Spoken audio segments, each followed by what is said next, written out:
I'm Karen Varga with CEAg World Greenhouse Produce, an innovative brand that engages with the rapidly expanding global greenhouse produce industry through a variety of platforms. Our mission is to educate and connect greenhouse produce growers and allies to help them better understand and sustainably advance the global food industry. On today's episode of CEAg Talks, I'll be speaking with Dr. Ricardo Hernández. Ricardo is an associate professor in the Horticultural Sciences Department at North Carolina State University and an expert in controlled environment agriculture. He's also a CEAg World Advisory Board member. Ricardo, welcome to CEAg Talks. Thank you, Karen. Very happy to be here. So to kick things off, can you tell me more about your role specifically at NC State? Absolutely. I was hired at NC State to continue to advance our footprint in terms of controlled environment research. And we have been building a program since then. And I'm also working to try to generate more collaborations within the university and also outside the university in the area of controlled environment. So I'm a scientist, and I'm also a teacher here. I teach a few classes in the area of plant physiology. And I do a lot of research in the area of controlled environment. Okay. And, I visited in the past many years ago, and things have changed a bit. So how would you say the controlled environment agriculture area at NC State has evolved over the past maybe 5 years or so? Yeah, there's been a lot of interest around controlled environment. I think my timing joining the university in 2015 was perfect because that was when controlled environment industry was exploding in the area of indoor production and contributing more to the whole market that include ornamentals, food production, indoor production of food, and others.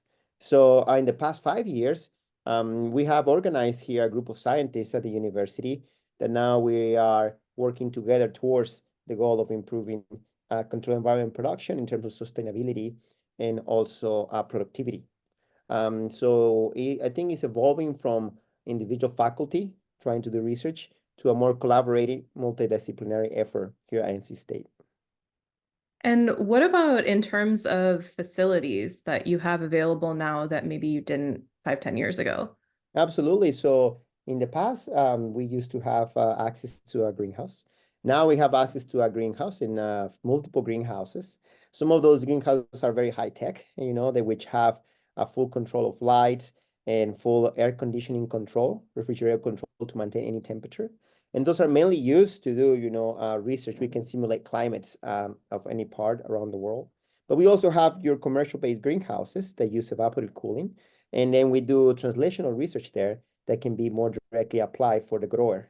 And in addition to the greenhouses, we here at NC State, we continue to have the support of the Phytotron, which is a 5-story building that has a lot of grow chambers. And these grow chambers can be modified and adjusted depending on the goals of the research. So it's a great facility to do indoor controlled environment research. And lastly, we also have now we have the access to gas exchange grow chambers. So basically, we can put full community of plants inside a grow chamber and measure the entire gas exchange, which can be translated to photosynthetic rate. So we went from a small footprint to now having access to infrastructure all across campus in the area of controlled environment. And you have a whole new building now, right? Absolutely. So one of those greenhouse and also the specialized grow chambers are located in the plant science building, which is part of the plant science initiative. And number one goal of that initiative is to create multidisciplinary research. And since controlled environment is a combination of plant environmental physiology, controlled environment technology, and engineering, also with touches on economics and sustainability, it becomes a perfect fit to be part of that plant science initiative because of its highly multidisciplinary goals. Well, that kind of leads me into my next question. So the last time we talked, you told me more about the recently formed Controlled Environment Agriculture Coalition or CEA Coalition. Can you tell our viewers what that is and how you feel that it'll contribute to the development of the CEA industry? Absolutely. There's 3 main things that made the coalition unique. Number one, we had great support from the administration, including the Plant Science Initiative, the Department of Horticultural Sciences, all the way to the college. And we organized ourselves to actually reach out to faculty across multiple colleges in the university, including the business college, including the engineering college. And we have discussions with these faculty, which are experts, expert matters on their specific fields. And we presented the opportunities around control environment. So now we organize ourselves to have a unique team that has a unique expertise to try to solve these big challenges. And we have expertise ranging from economics, engineering, materials, AI, extension, food processing, IPM, life cycle assessment, and so on. And those can be checked in the website. But so that makes it unique. One of the items is that we have a unique team contributing to the control environment sciences that before were not in the space. The second one is that unique infrastructure that I mentioned, right? So now we have access to a lot more spaces to do this research and go all the way from fundamental to translational research, all in the same university. But I think one of the most important is the way we incorporated industry partners. We wanted for this coalition to be very industry driven. So we create the opportunity for industry to become members. And then those membership fee actually go into a bucket of money that is used to do research. What kind of research? Well, the research topics come from the members. The members suggest research topics. Then the group of faculty come out with potential solutions to those topics. And then the members decide where the money is going to be spent, right? So the goal is to generate results that are easily translatable to the users, which are the industry members. Can you give an example of some research that might be done? Absolutely. We have several research programs right now. We have one on strawberry, in both strawberry propagation and also strawberry fruit production. We have another research program on speed breeding. We're trying to accelerate cycles from seed to seed to create tools to develop new cultivars in breeding. We have also some work on the general production of tomatoes, lettuce, and other produced in controlled environments. And we also have a very robust indoor propagation program where it's specifically for food production crops, where we investigate the best way to propagate these plants in controlled environments. And we extend all the way to agrivoltaics too. We consider, agrivoltaics as a type of controlled environment here at NC State.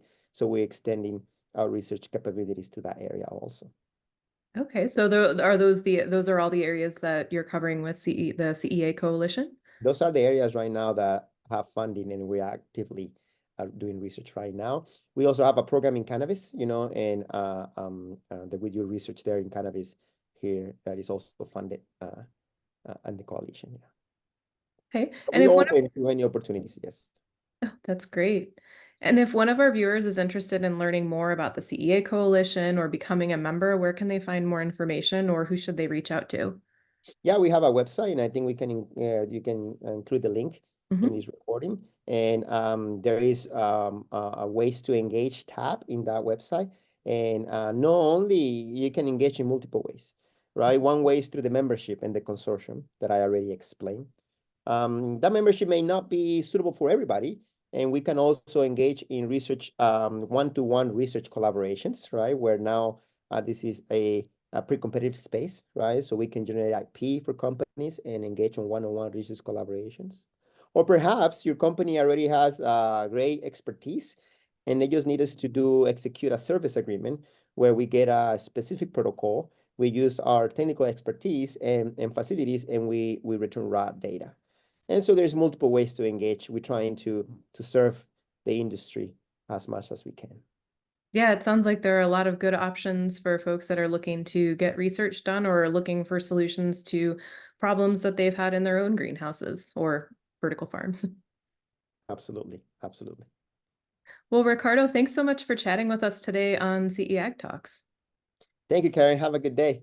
Thanks.